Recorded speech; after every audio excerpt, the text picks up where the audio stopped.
Hello again. We're going to look at front rising kick.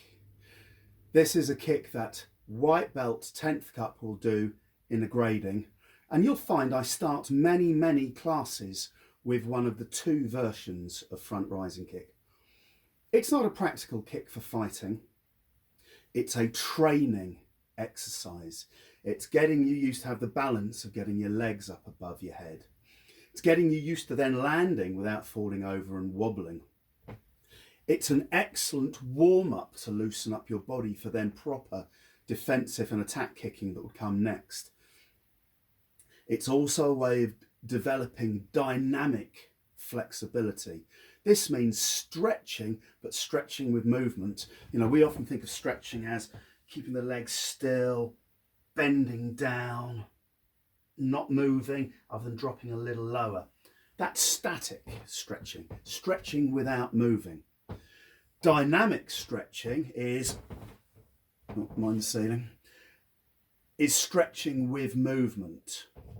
So the two forms that I'm going to teach you here and now, and one leads into the other. You've got the very formal one you would use for a grading.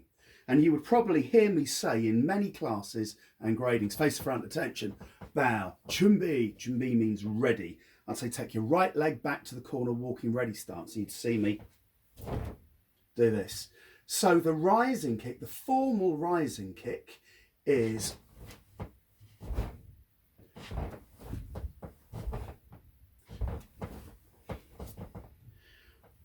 whereas the more relaxed one, and the one that would be used if you're not doing formal taekwondo, you're loosening up for a tournament, you're loosening up for various more relaxed casual exercises.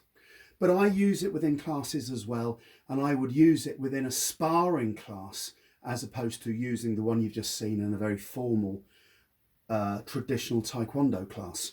Now the other one is I'm in natural stance. Natural stance isn't one of the stances of taekwondo, it's just standing relatively naturally. Here I'm just taking my right leg back. I'm about, remember the chumbi we've talked about? They're about that far apart. What I'm doing is I'm keeping my arms up. My arms must be here. Part of what I'm doing is getting used to keeping them here in a guard, because throughout your taekwondo career, you'll hear me nagging you, get your arms up, keep a guard, you're ready to fight. These are up like a shield. They're both ready to do stuff and they're ready just to put in the way of incoming techniques. And you see a lot of people kicking and dropping their arms down as they kick. And he wants to be habitual for these to live up here. So for this, the arms just stay there. Now, like the previous exercise, I'm locking my back leg straight. The knee is not bent. And I'm swinging the leg up and bringing it down behind me. Here, like that.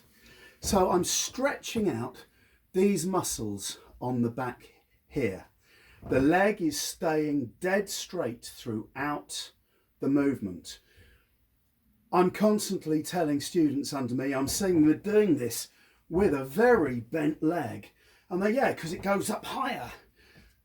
I would rather you did it with a dead straight leg and it only went to there in the early days and you tease it up. Some people just don't get that this with a very bent leg, you're getting the foot in the air, but it's not doing the purpose of the exercise, which is stretching and warming up the big muscle group at the back of your thighs, the femoris bicep, the hamstrings. So again, arms up, front hand forwards, back hand back. Obviously, it's a guard. It's your back leg you're kicking with, up and put it down. Keep it straight throughout the exercise. Now then, to turn that into the formal walking ready stance, let's look at the finish position. The finish position is a walking stance. Now, we've covered this in other places, but it's one shoulder's width wide.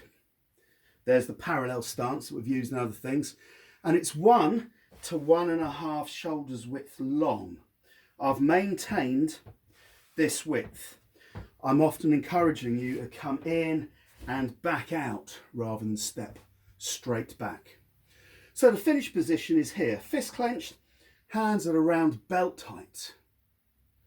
And the block with this comes from crossed across your body, not so high you can't see where you're going. So you can look over the top, down and block. There's no rule that says which way round this must start. Crossed and block. I see a lot of people do this way too low down there. We are looking for these fists at belt height. This means you've had a defensive blocking action covering the side of your sort of kidney range, lower midsection on the side. So adding that then to the kick, very similar to what we did. You bring your arms up in front of you in that same guard as you kick. So here I am like that. As I start moving, my arms come up in front. I do the kick, just as we were in the informal one. As the leg comes down, I cross my arms and I step back into the walking stance. You've got to check you've gone wide enough. A lot of people will do the kick and step straight back. So there's the back leg's behind the front leg, and then you're like you're standing on a tightrope and you get all wobbly and fall over. So again, very like the other. I don't mind if you raise your arms to here first, then kick, cross, step back and block, or you bring the arms to here as you kick and block. It's whichever you find you've got the coordination for. Kick, cross and block. When we change, feet come up, so they're back in the parallel stance. You cross your arms and block. Now it's very traditional. When we're in our training hall, when we're in real life and we've got people round us, and when there is no viruses to worry about, we can be quite close, relatively close to each other.